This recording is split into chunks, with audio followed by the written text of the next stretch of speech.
All right, Nancy Schaefer, You can run on for state head of the Eagle Forum, for a long time. Run on state senator, 50th district. Sooner or later. Well, this is a apropos song to have coming on right now. You can throw your rock, hide your hand, working against the people, and it's just amazing what the establishment are doing as they work against their fellow man, always advertising how it's for the children. It's a giant industry, and really people, but some nasty folks. There's some that just want the money of kidnapping the kids, but the others like to do horrible things with the children. That's been proven and all over the news. Senator, so when did you begin to discover these horrors, and what has your fight been like? I mean, because I know discovering this back 12, 14 years ago and fighting it myself and getting calls at hospitals when a newborn baby's literally jerked off the mother's breast with no judge's order even. I mean, it shook me to the core. It's made me actually cry when you're around the families and see the pain, because it's worse than a death. When grandma dies, she's old, you love her, but you expect it to happen, and it's sad.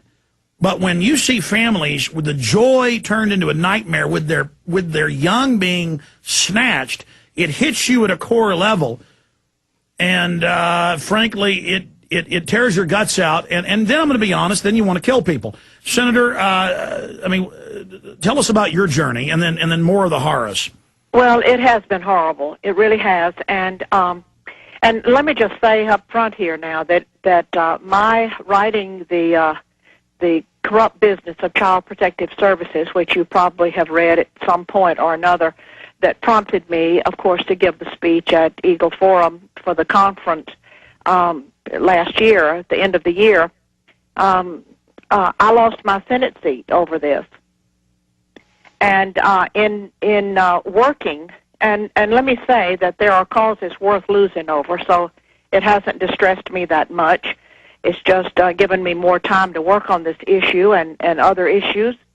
But in calling around the country to other state representatives and senators, asking them would they help this family or that family that have been contacting me, they have told me that if they help, if they do anything, they will lose their job. Isn't that interesting? Oh, it's a mafia. And, of course, it cost me my Senate seat. But that's okay. That's okay. We're moving forward. We're exposing what is being done. And you mentioned a few minutes ago about the judges and the money. I wanted to share with you that the Census Bureau has reported that in 2002, $40 billion in transfer payments were made between households. That money is under the direction and the control of family court judges. And that's only the tip of the iceberg. Of course, that's right. You break this down so well, but there's bounties on children's heads. Yes, there are. As a matter of fact, we just learned a few days ago that an order had even been placed to one of our Child Protective Services departments for a particular kind of child that they wanted. So there is a bounty on these children. As a matter of fact, when you break it down as to exactly what is happening to promote these financial incentives, you have to go back to the Adoption and the Safe Families Act that was set in motion in 1974 by Walter Mondale, and then later was expanded upon by President Bill Clinton in 1997. And what this act did is it offered cash bonuses to the states for every child they adopted out of foster care. So in order to receive the adoption incentive bonuses, local Child Protective Services need more children. They must have merchandise, which is the children, that sells. And you must have plenty so that the buyer can choose. Some counties are known to give $4,000 to $6,000 bonus for each child adopted out to strangers, and an additional $2,000 for special needs children. And, of course, this money just continues to follow the child for years and years and years.